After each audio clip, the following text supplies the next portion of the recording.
제가 이번 달에는 찬송가의 그 간증에 대한 부분을 여러분들에게 소개를 해드리고 그리고 설교를 시작합니다.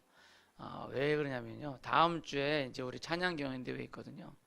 우리 찬양 경연대회가 단지 노래 잘하는 거, 전국 노래자랑 그런 걸로 끝나는 것이 아니라 우리의 삶의 고백이 하나님 앞에 드려지는 그러한 경연대회가 되었으면 좋겠다 싶어서 제가 그래서 찬송가에 그 숨어있는 뜻을 제가 여러분들에게 소개를 합니다.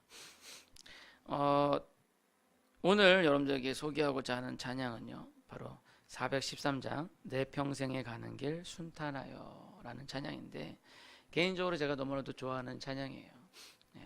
이 찬양을 부르면 그 마지막 후렴 부분에 내 영혼 찬양해 평안해 할 때 그 평안한 그 느낌이 참 마음 가운데 위로를 주고 평강을 주는 그러한 마음이었는데, 오늘 또 이 내용을 보니까 또 이 찬양을 부를 때 좀 더 엄숙하게 불러야 되겠다라는 생각이 들더라고요. 이 찬송가를 작사하신 분은 19세기의 욥이다라고 불렸던 호레시오 게이츠 스파포드라는 사람이에요. 그는 1828년 미국 뉴욕에서 출생하여 변호사, 교수, 그리고 시카고 장로교회 장로로, 그리고 주일학교 교사 등등으로 열심으로 봉사했던 분입니다. 근데 그가 43세 되던 해 전 재산을 투자해서 시카고에 호화 별장을 지었는데, 당시에 시카고를 초토화시켰던 큰 지진이 있었어요. 그 지진으로 인해서 지진이 아니라 대화재가 있었는데, 그 화재로 인해서 그가 모든 재산을 털어놓았던 그 별장이 다 재토성으로 변해버렸어요. 그 후에 그가 크게 상심해 있었는데, 그때 이제 아내랑 딸이 넷이 있었는데 좀 이게 좀 약간 분위기도 좀 전환하자 하면서 위로 받으려고, 그래서 여행을 하자. 차라리 돈이 이제 우리 다 잃었지만 그래도 우리 가족 건강이니까 얼마 좋냐. 그래서 여행을 하자. 그래서 이제 영국으로 여행을 가려고, 그래서 1873년 12월 15일 날 프랑스 여객선을 타고 이제 영국으로 이제 여행을 가기로 했어요. 근데 갑자기 본인에게 일이 생겨가지고 본인은 좀 늦게 가기로 하고 먼저 부인이랑 딸 넷을 먼저 보냈어요. 근데 이 프랑스 여객선이 22일 날, 그러니까 15일 출발해서 22일 7일 후죠, 새벽에 영국 철선 로션와 정면으로 충돌해서 단 30분 만에 대서양으로 가라앉아 버렸어요. 이 사고로 이 스파포드의 가족은 부인만 기적적으로 구조되고 사랑하는 네 딸은 잃어버리게 됩니다. 연속적인 재난으로 낙심한 그는 아내가 구조되어 있는 영국으로 배를 타고 가고 있었는데, 이제 배를 타고 가다가 당시 그 사고 났던 그 해역을 지나가는 거예요. 그러니 아버지가 마음이 얼마나 무너지겠어요, 마음이.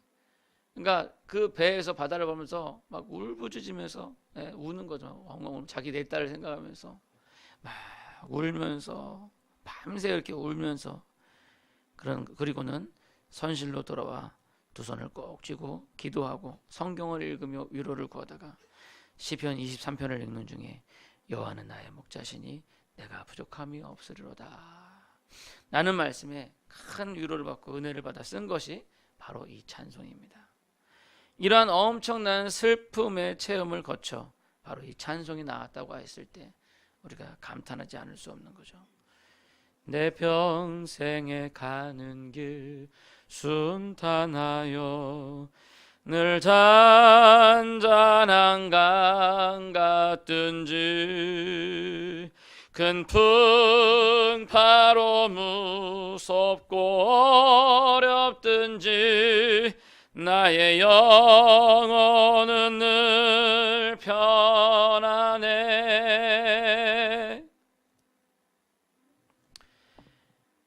순탄한 길을 가든지 아니면 거친 풍파 만나서 무섭고 어렵든지 간에 나의 영혼이 늘 평안하다.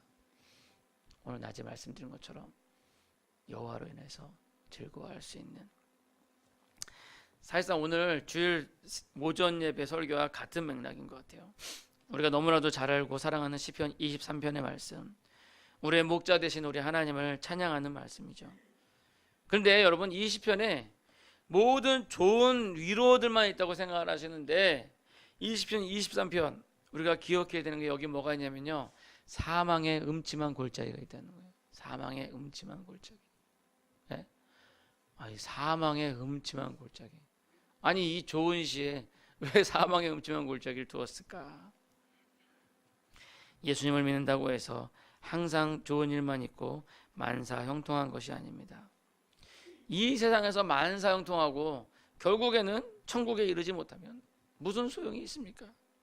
때로는 우리 인생 가운데 사망의 음침한 골짜기가 있을 수 있지만, 그러나 그것보다 더 중요한 것은 그 뒤편에 뭐로 되어 있어요? 내가 해를 두려워하지 않을 것은 주께서 나와 함께 계심이라.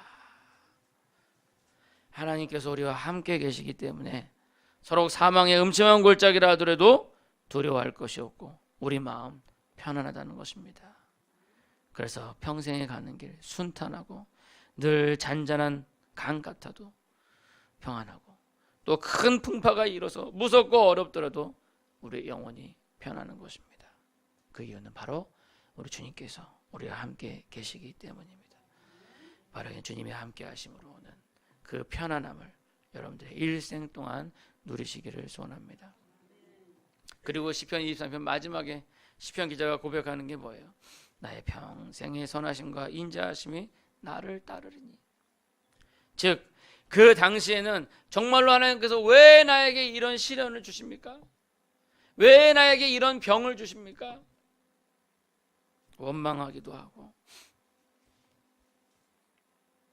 어렵기도 하고 낙심도 하지만, 그러나 지나고 나서 생각해 보면 그 모든 것들이 하나님의 선하심과 인자하심으로 나를 이끄셨다는 거예요. 어떻게 보면 우리의 인생이 예수님 믿기 전이 더 잘 살고 더 풍족하게 살았을 수도 있습니다.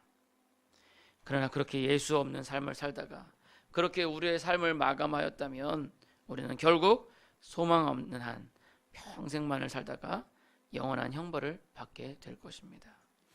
하나님께서 우리에게 물질을 주시는 것도 복이지만요, 그 물질을 뺏어 가시는 것도 또 복이에요. 그리고 중요한 것은 그 어느 순간도 하나님께서 우리에게 주시는 그 평안을 깨뜨릴 수 없다는 겁니다. 결국 중요한 것은 우리가 하나님의 집에 거하느냐 아니면 그렇지 못하느냐는 거죠. 하나님의 집에 거할 때 우리는 편안할 수가 있습니다. 그러나 그 집에 거하지 못할 때 우리 마음 항상 불안하고 불만족스러울 수밖에 없습니다. 바라기는 아버지의 집에 거하십시오. 그 하나님과 항상 동행하십시오.